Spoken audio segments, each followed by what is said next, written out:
We don't want to hate and despise one another. Immediately following the first refuse attack, to meekly go back into the political shadows. For the unity of us all. our military is powerful, and it's prepared. Continue in my absence. Do not despair. Our first priority is to get help to those who have been injured. Many of the world's problems are so intractable, tractable. That particular phrase I owe to the Dalai Lama, no less.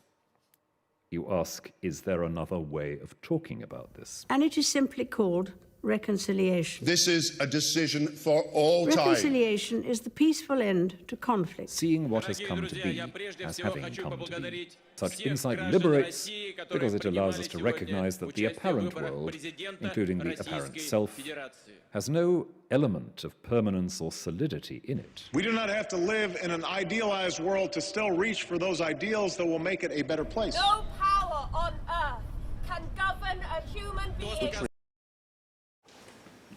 So the idea comes from the Merthyr Rising, which was a protest in 1831.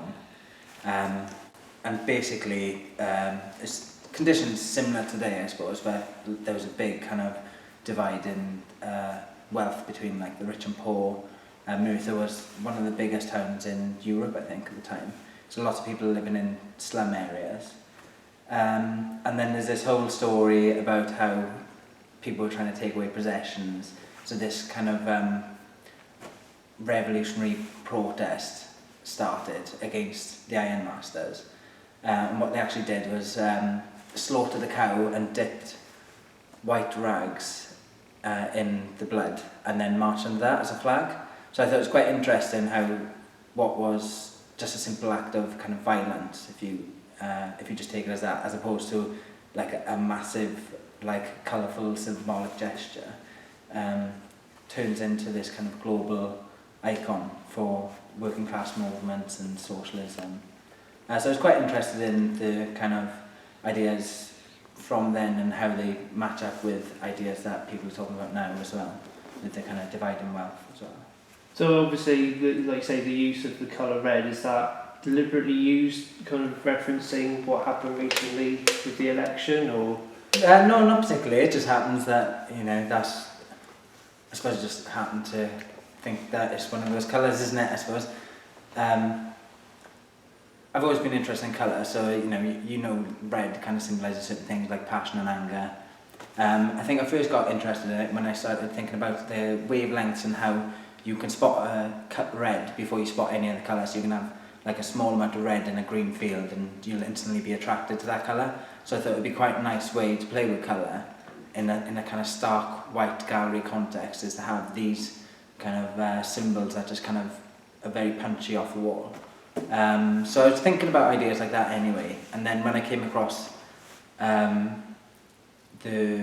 Merthyr Rising and those ideas, I thought that was a great way to kind of marry a colour with a form that had a symbolic relevance as well. So then all of a sudden then this kind of larger project just kind of emerged like that. But the colour is kind of also the kind of driver behind the ideas. So it's almost like if you're talking about passion and anger, then you tend to be talking about revolutionary ideas or things where you're trying to change the status quo.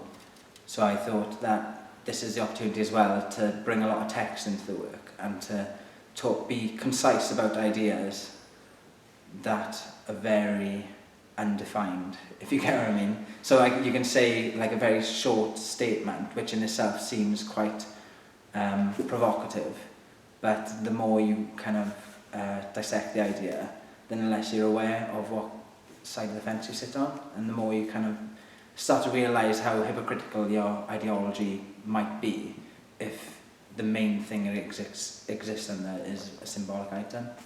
So it's kind of, I suppose it kind of talks about lots of different things, because there's loads of ideas where this exists. There's things like, the Bible is one, for instance, where people reference back to this text, which is so far removed from its original context that you can pretty much make up your own context to fit around those ideas. So that's kind of where the idea comes from as well. Like we all conform to these ideologies, and there's almost this kind of religious sort of adamant that, you know, these things are right and these things are wrong, but the more you kind of break them apart, the more you start to realise that as an individual you can't conform to an ideology. So that's where the idea comes from.